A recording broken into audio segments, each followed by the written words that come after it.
Gaza തെരുവിലെ ചോര കണ്ടേ ഞാനും എഴുതട്ടൊരു കണ്ണീർ കാവ്യം.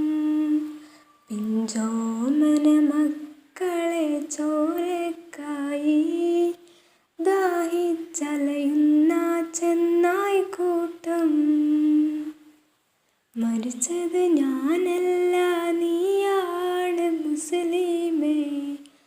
ഫാസിസ തടവറയിൽ അടിമയായി നിൽപ്പോ നീ. എന്ന് തീരും ഈ കണ്ണുനീരിൻ മോചനം നേടുകില്ലേ?